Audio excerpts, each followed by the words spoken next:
नमस्कार मंडळी, मी श्रावणी विलास लकेश्री तुमचं मराठी मनोरंजन विश्वमध्ये स्वागत करते. तुम्हाला आता सागराच्या लाटांचा आवाज येतच असेल, पण वारा सुटलाय. खूप सुंदर कोकणातलं निसर्गरम्य वातावरण आहे आणि आता या निसर्गरम्य वातावरणात आपल्यासोबत आहेत वैभव मांगले सर. आणि मला खूप छान वाटते कारण त्यांची नवीन मालिका सुद्धा येते आणि ते प्रेक्षकांच्या भेटीला पुन्हा सज्ज आहेत. सर कसे आहात?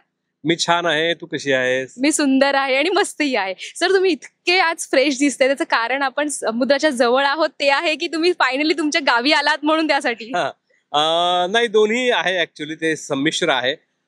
एकतर मालिका कोकणात जाऊन शूट होणं हे माझ्यासाठी पहिल्यांदाच घडतं आहे आणि स्टार प्रवाहवर मी पहिल्यांदा काम करतो आहे आणि अशी सुंदर मालिका मला मिळालेली आहे. त्याच्यानंतर त्याची पार्श्वभूमी कोकणाची आहे आणि त्याच्यात जो रोल आहे माझा तो मालवणी बोलणाऱ्या एका माणसाचा आहे किंवा ते गावच रादर ते मालवणी आहे. सो हे सगळे योग जुळून आलेले आहेत आणि आज तुम्ही सगळे पत्रकार मित्र इकडे आहात, मैत्रिणी इकडे आहात. सो तुमच्याबरोबर आज छान वाटतं इकडे.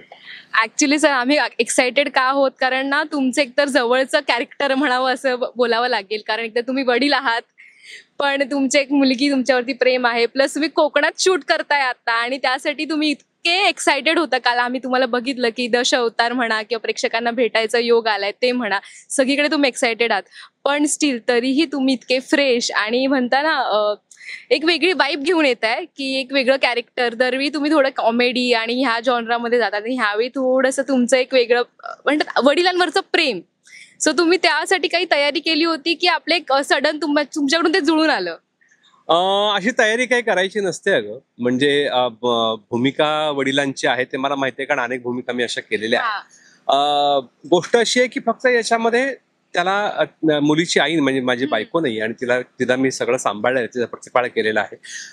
सो याच्यामध्ये ते आहे की मुलीचं आणि बापाचं खूप छान नातं आहे आणि तिच्यासाठी बाप सर्वस्व आहे या सगळ्या याच्यामध्ये.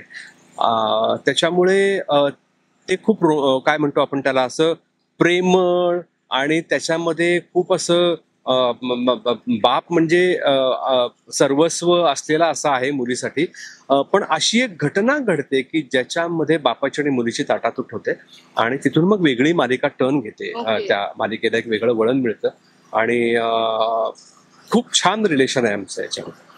आणि जर शूट इथे होत होतं आणि प्रोमो पण आपण बघितला की प्रॉपर कोकणात झालाय, समुद्र किनारी झालाय, तर तेव्हा तुम्हाला असं शूट करायची मज्जा येत होती की आपल्याला फिरायला मिळतंय आणि सगळ्या गोष्टी जुळून येत आहेत, खायला पण कोकणातला मिळते त्याची मजा होती? कोकणात हे बघ, येणं माझ्यासाठी काही नवीन नाहीये, त्यामुळे कोकण मला माहिती आहे. मला कोकणात खाणं पिणं ठीक आहे, ते तर चालूच राहतं, पण त्याहीपेक्षा इथलं जे वातावरण आहे ना, त्या वातावरणामध्ये एक ना मनाला सतत चैतन्य समाधान देणारी एक काहीतरी शांतता या वातावरणातच आहे. तर मला वाटतं ती मला जास्त आकर्षित करते कोकणाकडे. आता पण बघायला गेलं तर खूप शांतता आहे, आपण सगळे काम करतोय पण एक वेगळं बॅकग्राऊंडला एक असं शांतता आहे की माइंडला पीस होतंय. सो असं वाटतं इथून थोडंसं कुठे एक आपल्याला मनाला पण शांतता मिळेल आणि एक पॉझिटिव्हिटी एनर्जी पण मिळेल काम करताना. तर ती पॉझिटिव्हिटी ती टीम मध्ये पण आहे. आणि आता तुम्ही सगळे वेगवेगळे आहात आणि पहिल्यांदा आय गेस तुम्ही सगळेजण एकत्र काम करताय. सुकन्याताईंसोबत तुमचा अजून शॉट नाही झालाय, पण तो एक बॉन्ड क्रिएट कसा झाला तुमच्यामध्ये? बॉन्ड क्रिएट नाही, आम्ही एकत्र काम कधी केलं नव्हतं. आता ही पहिल्यांदाच वेळ आहे की आम्ही एकत्र आहोत. आता आमचं काही तसं एकत्र काम नाहीये, पण मला वाटतं पुढच्या टप्प्यामध्ये आम्ही एकत्र काम करणार आहोत. पण ते काम करताना बघायला मजा येईल, कारण दोन सिनियर आर्टिस्ट एकत्र काम करतात तेव्हा एक वाईब पण वेगळी येते आणि त्यांच्यामधली एनर्जी पण ती स्क्रीनवर दिसून येते. त्यामुळे आपले गिरिजासोबतचा पण एक छान बॉन्ड क्रिएट झाला असेल ना तुमचा आणि गिरिजाचा. सो तुमच्यामध्ये एक कन्व्हर्सेशन होतं का की तू हे असं कर, तू ते तसं कर, किंवा आपण हे असं वेगळं काहीतरी काम करू शकतो? गिरिजा कसं आहे, तिने अगोदर एक 4 वर्ष मालिका केली आहे, त्यामुळे ती त्या अर्थाने प्रो आहे मालिकांच्या सगळ्या त्या विश्वामध्ये. मी मालिका याच्या अगोदर केलेल्या आहेत. गंमत आहे ना की काय आहे, केमिस्ट्री म्हणजे काय म्हणतो आपण, गिव्ह अँड टेक आहे. एखादा सीन फुलवण्यासाठी जे करता येणं शक्य आहे, वेळेवर डायलॉग पाठ करून एकमेकांना छान रिॲक्ट व्हा, एखादं 19-20 वाटलं तर आपण तिथले ते सांगू शकतो, जरा हे करून बघ, ते करून बघ, हे अजून छान होईल. तसं मी गिरिजाला सांगतो आणि ती खरंच माझ्या मुलीसारखी आहे. म्हणजे ती आता 23-24 वर्षांची आहे आणि त्यामुळे तिला सांगितलेल्या गोष्टी ती खरंच वडिलांच्या मायेनं ती स्वीकारते की आणि ती ऐकते आणि फार फार फार गुणी मुलगी आहे ती.